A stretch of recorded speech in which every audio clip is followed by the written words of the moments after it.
Good morning students. आज हम लोग जो है क्लास 10 की फिजिक्स में जो इलेक्ट्रिसिटी का लेसन पढ़ रहे थे और उसमें विद्युत धारा का ऊष्मीय प्रभाव पढ़ रहे थे। तो विद्युत धारा के ऊष्मीय प्रभाव के बहुत सारे उदाहरण हैं जो हम अपने घरों में देखते हैं। विद्युत के उन उपकरणों का प्रयोग करते हैं तो उन्हीं के बारे में पढ़ना है। जैसे हम विद्युत बल्ब का प्रयोग करते हैं घर में, और विद्युत हीटर का प्रयोग करते हैं घर में, फिर कपड़ा प्रेस करने वाला जो प्रेस है उसका प्रयोग करते हैं घरों में। तमाम जगहों पर आप लोग के जो बोर्ड होते हैं उन बोर्ड में फ्यूज़ का प्रयोग होता है। तो ये 3-4 उपकरण हैं जो विद्युत धारा के ऊष्मीय प्रभाव से संबंधित हैं, उनको हम लोग पढ़ेंगे। जिसमें पहला आज हम विद्युत बल्ब के बारे में पढ़ेंगे। चित्र सामने आपके बना हुआ है। विद्युत बल्ब क्या होता है, कैसे बना होता है, किस सिद्धांत पर कार्य करता है और उसकी क्रियाविधि क्या है, इसके बारे में पढ़ेंगे। तो सबसे पहला इसके सिद्धांत यानी प्रिंसिपल के बारे में बात करेंगे कि किस सिद्धांत पे कार्य करता है। तो जैसे मैंने पहले ही कहा कि हम विद्युत धारा का ऊष्मीय प्रभाव पढ़ रहे थे, तो इस बल्ब में भी हम विद्युत धारा प्रवाहित करते हैं और विद्युत धारा के प्रवाहित करने से उसमें एक फिलामेंट होता है। वो फिलामेंट हीट होता है और इतना अधिक हीट होता है कि उससे प्रकाश उत्पन्न होने लगता है। यही इस विद्युत बल्ब का सिद्धांत है। यानी मूल रूप से कहें तो विद्युत बल्ब किस सिद्धांत पर कार्य करता है, तो विद्युत बल्ब विद्युत धारा के ऊष्मीय प्रभाव के सिद्धांत पर कार्य करता है।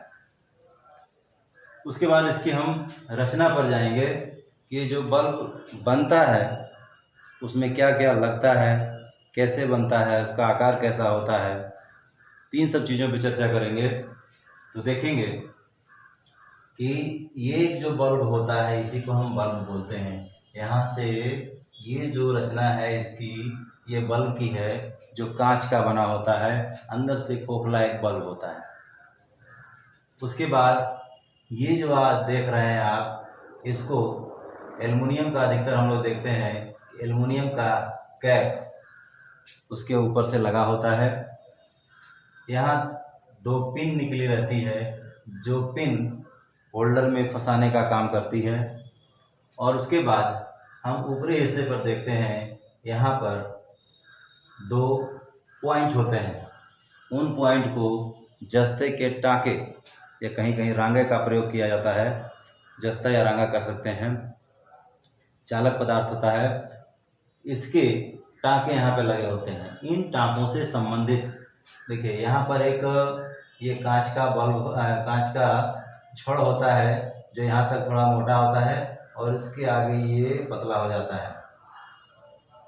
ये जो आप देख रहे हैं ये तांबे के मोटे तार होते हैं और ये तांबे के मोटे तार यहाँ से होकर अंदर अंदर इस पॉइंट से जुड़ा होता है। तो एक तार इस पॉइंट से जुड़ा होता है और दूसरा तार इस पॉइंट से जुड़ा होता है।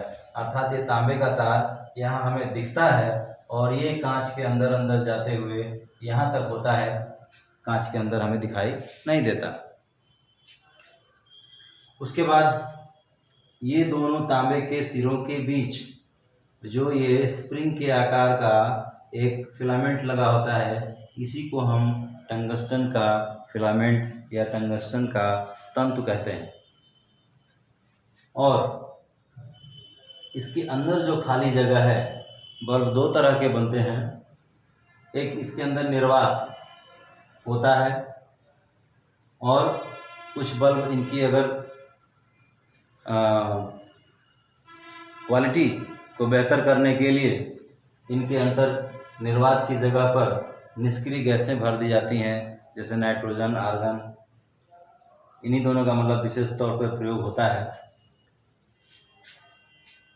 तो सबसे पहले हम इसकी रचना समझें कि रचना क्या होती है। ये एक कांच का बल्ब, उसके बाद ऊपर एल्युमिनियम का कैप, फिर ये कांच की रॉड यहाँ तक कांच की रॉड सिर्फ इसके सपोर्ट के लिए होती है जो फिलामेंट हम लगाते हैं, और ये जो तांबे के तार हैं इस रॉड के अंदर अंदर इन दोनों पॉइंट से आकर के यहाँ जुड़ते हैं।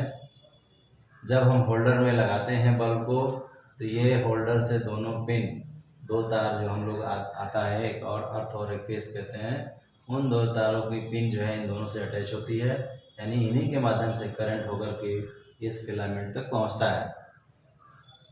अब जब करंट इस फिलामेंट तक पहुंचता है तो ये जो टंगस्टन का हम तंतु लगाते हैं इसका बहुत उच्च गलनांक होता है, लगभग 3400-3500 डिग्री सेंटीग्रेड तक इसका गलनांक होता है, यानी उतने अधिक टेम्परेचर के बाद ये गलना शुरू करता है। अर्थात मान लीजिए 3400 डिग्री सेंटीग्रेड तक गर्म किया जाए तो उसके बाद से ये गलेगा, यानी वहाँ तक ये टेम्परेचर बर्दाश्त कर सकता है, नहीं गलता है। तो जब हम विद्युत धारा का प्रवाह करते हैं तो ये फिलामेंट जो है 1500 से 2500 डिग्री सेंटीग्रेड के अंदर ही बिल्कुल इतना अधिक तप्त हो जाता है कि ये प्रकाश देने लगता है और जिससे हमें बल्ब के द्वारा रोशनी मिलती है। उसके बाद हम देखते हैं कि अगर एक चीज़ पे चर्चा करेंगे कि इस बल्ब में अगर निर्वात है, हमने कोई निष्क्रिय गैस नहीं मिला रखी है, और एक चीज़ और यहाँ पर ध्यान देना है कि कुचालक पदार्थ के द्वारा इस कैप को बंद कर दिया जाता है ताकि जब इसको हम परफेक्ट रूप से मान लें कि ये तैयार हो गया तो अंदर की हवा बाहर या बाहर से कोई एयर अंदर नहीं आ पावे, इसके लिए इस कैप को यहाँ से बंद कर दिया जाता है एक कुचालक पदार्थ के द्वारा। अब जो है जब ये मान लेते हैं कि 2500 डिग्री सेंटीग्रेड तक, 2200 डिग्री सेंटीग्रेड तक जब ये हीट हो जाता है तो अगर इसमें हमने कोई निष्क्रिय गैस नहीं भरी है, निर्वात है, केवल वायु है, तो वायु के द्वारा ये जो फिलामेंट है ये ऑक्सीकृत होकर धुएं के रूप में कुछ इस बल्ब के ऊपर परत के रूप में आ जाता है। और जैसे कभी कभी हम लोगों ने देखा होगा कि कुछ बल्ब इस प्रकार से दिखाई देते हैं जिनके अंदर धुआं जो है उसकी ऊपरी परत पे आ गया हो और उससे उसकी रोशनी कम हो जाती है। तो बल्ब की क्वालिटी को बढ़ाने के लिए और इस टंगस्टन के ऑक्सीकरण मतलब ऑक्सीकृत न हो, इसके लिए हम इनमें निष्क्रिय गैसें भरते हैं जो निष्क्रिय गैसों से यह क्रिया नहीं करता है और ये लॉन्ग लाइफ वाला बल्ब बनता है और इस बल्ब से हमें अच्छा प्रकाश प्राप्त होता है।